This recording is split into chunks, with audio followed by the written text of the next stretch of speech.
Estamos en el campo. Es una casa de campo.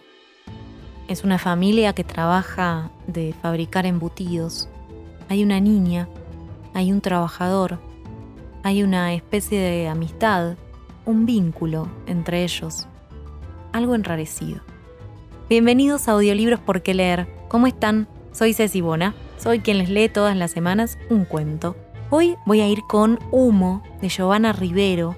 Giovanna Rivero es boliviana y no tengo tantos autores de Bolivia. Me gustaba poder leer algo contemporáneo de este país y por eso cuando fui a mi biblioteca y encontré el libro Para comerte mejor de la editorial argentina Final Abierto, dije, me parece que llegó el momento. Y ahí leo que esta edición viene después de la primera del año 2015, editada por Sudakia, una editorial de Nueva York, y después llegó en 2016 la que hizo El Cuervo, editorial de Bolivia, y después la de Final Abierto. Humo es un cuento que genera atmósfera. Es un cuento donde vamos a habitar, con cierta incomodidad, si me dejan, una relación entre un adulto y una niña, pero también todo su entorno familiar.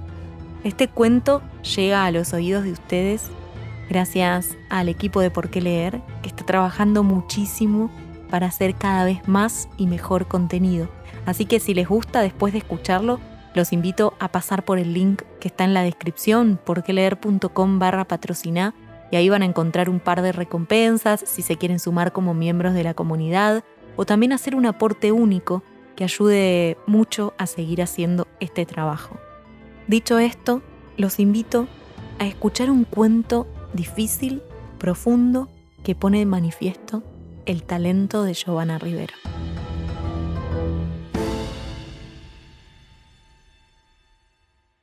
Los recuerdos inútiles son los más hermosos. Yo tendría, unos 8 años, cuando llegó a la casa de mis abuelos este muchacho con nombre de pájaro, Piri. Llegó para ayudar a mi abuela en la pequeña industria de embutidos y panadería que tenía instalada en el tercer patio. Porque aunque parezca mentira, en esa casa había 3 patios, y en el tercero, como digo, mi abuela había montado una verdadera industria a vapor de chorizos y panes. Si te aparecías muy de mañanita, podías fantasear con la idea de que todo ese humo que las moledoras, hornos, trituradoras, embutidoras y ollas eructaban al unísono era, lógicamente, el febril smog expelido por máquinas de última generación del primer mundo. En lo que debía ser el vestíbulo de la casa, mi abuelo tenía la oficina del registro civil a la que acudían los migrantes del interior para inscribir a los recién nacidos, a los recién muertos y a los recién casados.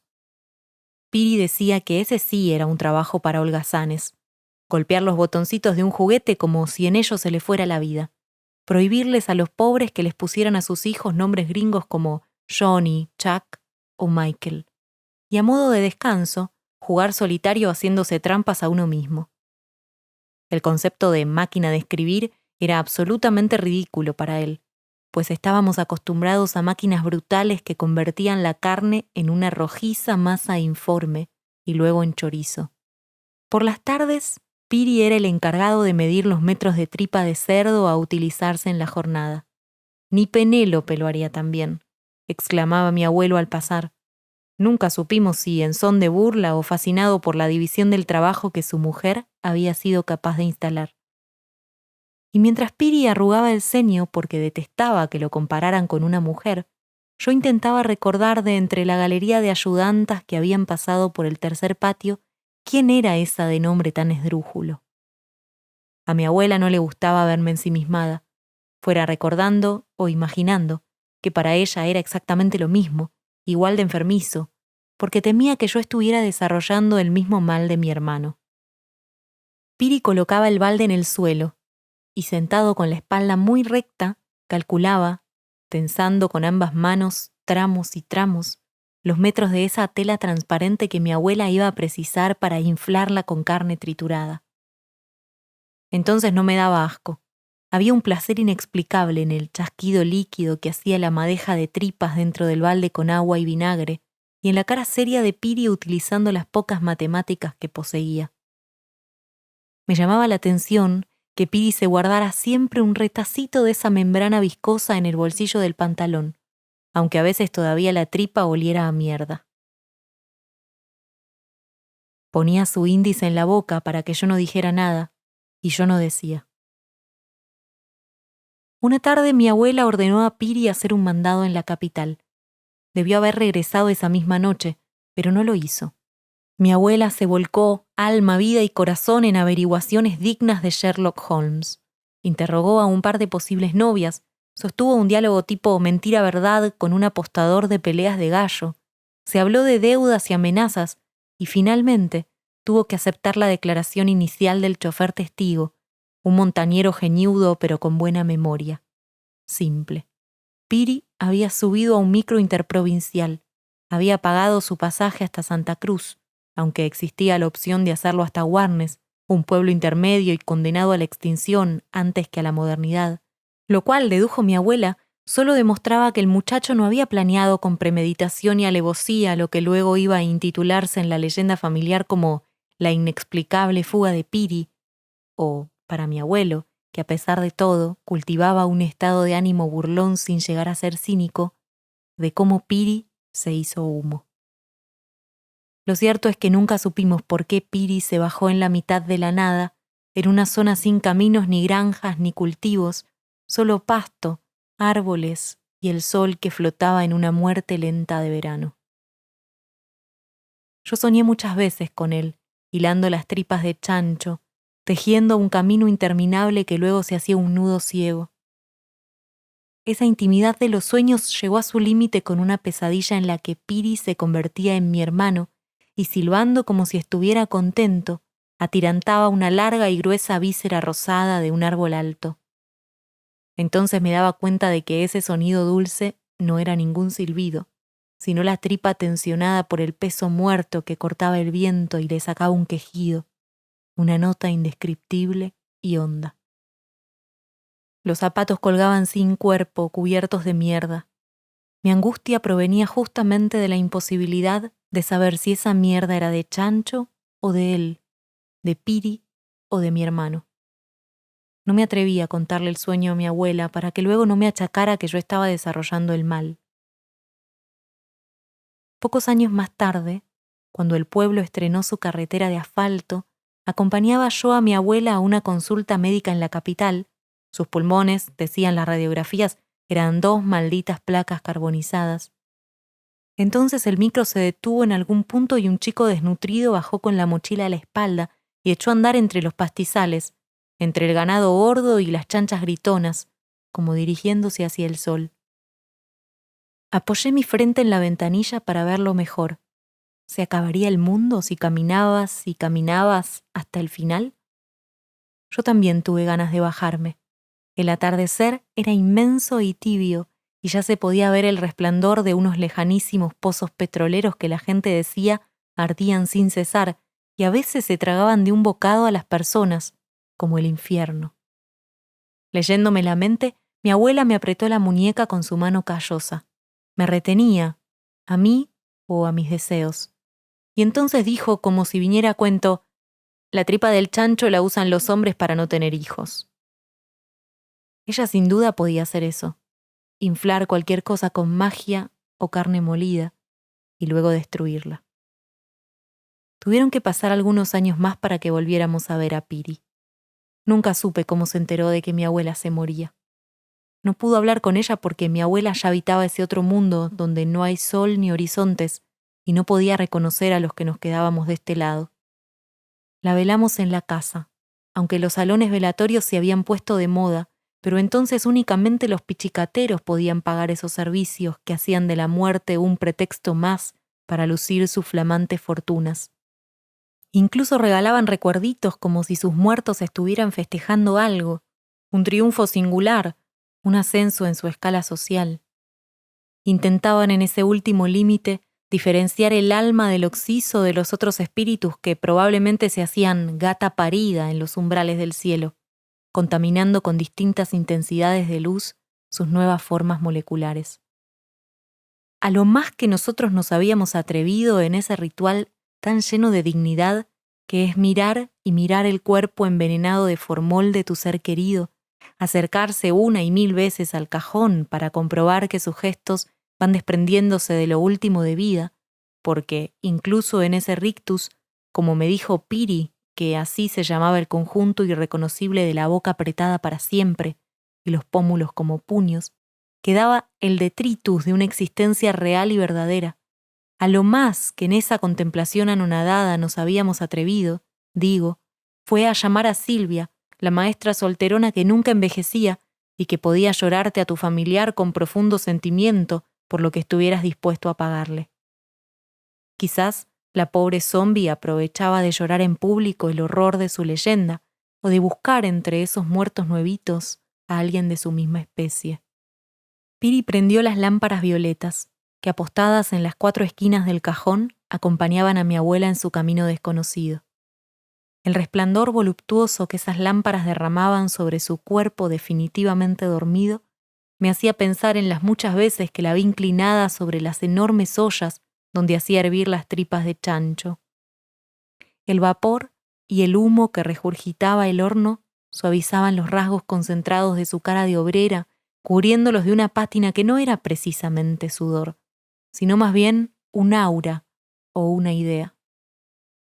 Mi abuela convirtiéndose en una idea. Ahora, muerta, con las manos nudosas por la artritis y el trabajo, no había perdido ese amago de sufrimiento. Entonces recé por ella tratando de no olvidarme de ninguna palabra de las oraciones, no fuera a hacer que por culpa de mi imaginación distraída perdieran su potencia liberadora y transformadora. En ese recogimiento la frase tan estúpidamente trillada, que descanse en paz, recuperó su significado. Era yo la que se sentía infinitamente cansada. Todos decían que la mejor herencia que mi abuela había podido dejarme era ese negocio propio. Me faltaba poco para hacerme una mujer, pero con todo lo que había aprendido podría continuar sacando adelante nuestras vidas, mientras mi abuelo todavía tenía el porte de viejo alto como un alambre para imponer respeto a la inminencia de mi Me faltaba poco para hacerme una mujer, pero con todo lo que había aprendido podría continuar sacando adelante nuestras vidas, mientras mi abuelo todavía tenía el porte de viejo alto como un alambre para imponer respeto a la inminencia de mi orfandad.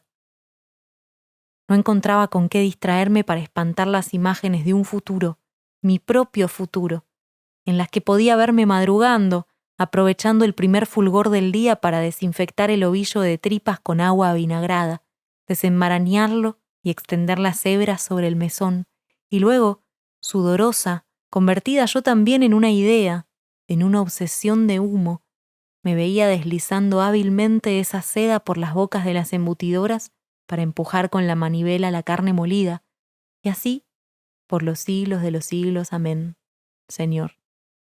Me levanté entonces a traer la charola con cafecitos. Piri me siguió. Quería ayudar en lo que fuera. Le pedí que llenara la tetera y la pusiera al fuego. No va a alcanzar, dijo.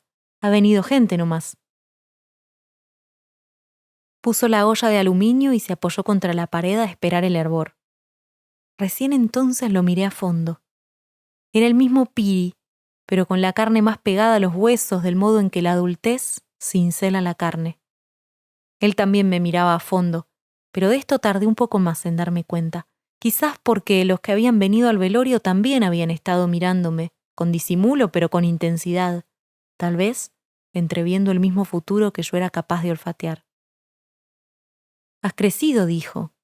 No era una conclusión, el resultado y una medida, sino una frontera de comprensión de la vida que él me invitaba a cruzar.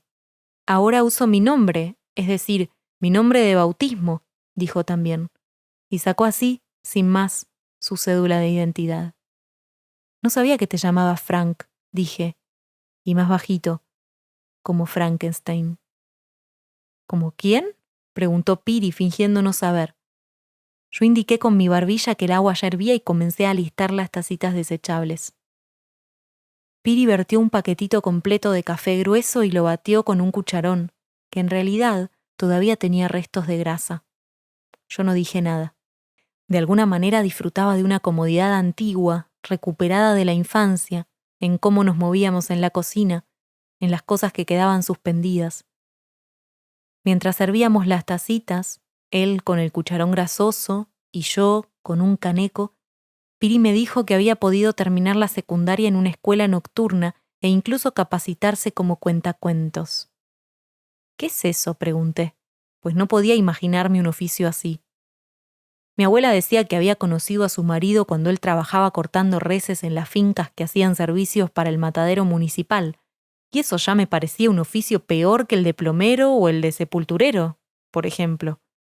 Por suerte, luego se hizo oficial de registro civil, con lo que mi abuela llegó a decir que todo era prácticamente lo mismo: sudar, copular, comer. En cambio, la profesión con que Piri se ganaba la vida me parecía absurda.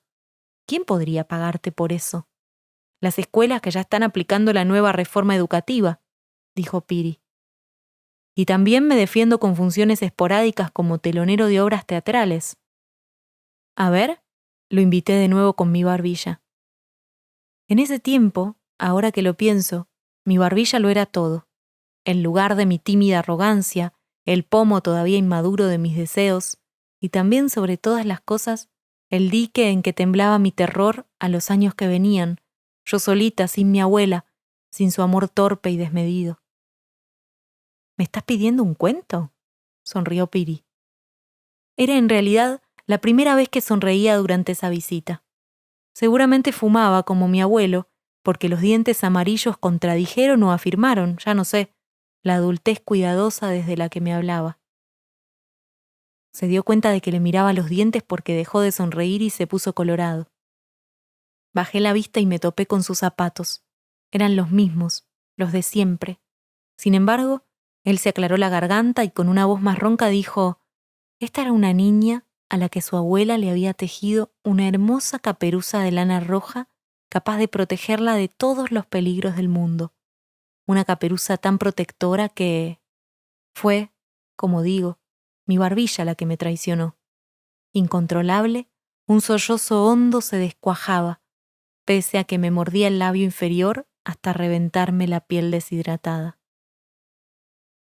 Piri me abrazó. Olí su cuello ácido. «Me gusta tu trabajo», dije, como pidiendo disculpas. «¿Querés que siga?», preguntó él. Sí, tenía que seguir. Me desprendí suavemente de su cuerpo atravesado de viajes y busqué un punto de concentración, pero que me mantuviera conectada con él, con el cuento. Con el pulso decidido puse pequeñas raciones de azúcar en las tacitas. Ni siquiera me importó si el café se había entibiado. ¿Quién más podría consolarme? Mi abuelo, rodeado de sus veteranos de la guerra del Chaco, bebía lentamente un singani que uno de ellos le había servido para soportar la pena. Mientras tanto, la milenaria niña de la caperuza roja había cruzado ya todos los límites. Ahora estaba allí, frente al mismísimo peligro, señalando sus fauces. «¿Por qué tenés esa lengua tan jugosa?», preguntó Piri, con la voz amaestrada en sus talleres de capacitación. «Para comerte mejor», reí yo, sorprendida de que la felicidad asomara, inmaculada y llena de pudor, en medio de esa tarde tan amarga. Alguien vino a decirme que el cura y la banda habían llegado. Era hora de despedir a mi abuela, de devolverla al polvo. Quise que Piri me abrazara de nuevo para darme valor. ¿Dónde se había metido? Seguramente buscaba algo de sí mismo en el tercer patio. Qué decepción iría a llevarse cuando viera la maleza carcomiendo los ladrillos y la noria casi seca, solo herrumbre líquida allí donde tantas veces habíamos mirado el reflejo de nuestras caras, la suya siempre detrás de la mía. ¿No tenés miedo de que te empuje?, preguntaba con el mismo morbo áspero con que escondía en el bolsillo los retacitos de tripa.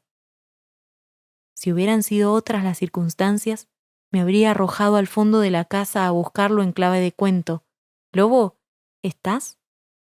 Pero eran los minutos de la muerte, y ni mi imaginación ni mi pánico iban a deshonrar ese momento.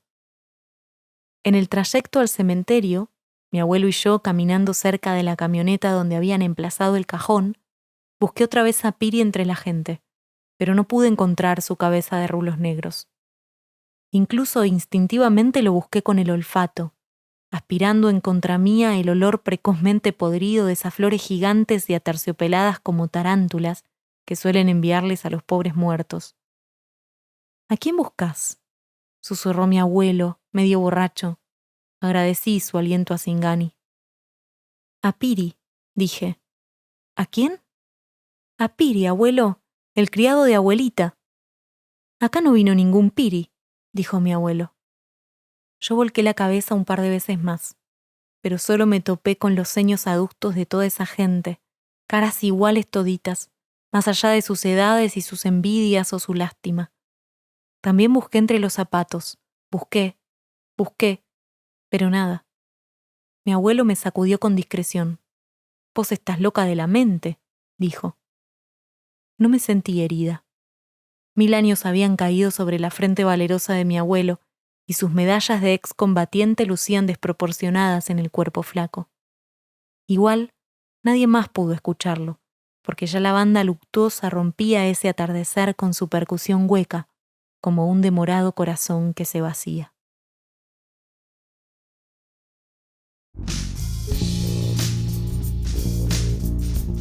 Esto fue Humo, de la autora boliviana Giovanna Rivero, un cuento del libro Para comerte mejor, que tiene varias ediciones. La mía es de Argentina, del editorial Final Abierto. ¿Qué les pareció esta historia? ¿Cómo la vivieron? Tal vez necesiten escucharla más de una vez para encontrar algunos detalles que son realmente decisivos a la hora de configurar el misterio detrás de lo que nos quiere contar esta niña, que tiene algo más para decir, pero me parece que no sabe cómo decirlo, no tiene las palabras ni el conocimiento, y yo creo que tiene más que ver con algo que pasaba entre Piri y ella en la infancia o en esta preadolescencia, y que ella guarda como un patrimonio privado, íntimo, porque no se lo puede compartir a nadie, y ahí también está un poco cierta mirada de los adultos que tal vez están como tratando de ignorar lo que ella siente o lo que ella estuvo viviendo, y a partir de la última parte del cuento también los lectores podemos enterarnos ciertas cosas. ¿Me cuentan qué les pareció? Acá en el post van a encontrar los comentarios, pueden dejarme su opinión. Y también pueden hacerlo en @porqueleerok en todas las redes. Suscríbanse al canal, pueden darle seguir a Instagram, hacer crecer la comunidad, que eso también ayuda un montón. Le agradezco a Dani Fernández, él es Dani Rap, porque es rapero, muy talentoso. Desde Activando Producciones Proyecto, Dani Rap hace la edición y la identidad sonora de este podcast. Así que si ustedes también tienen un proyecto y quieren consultarle a Dani por su trabajo, pueden hacerlo escribiéndole en sus redes. Les mando ahora sí un abrazo fuerte a todos y a todas. Hasta la próxima lectura. Chau.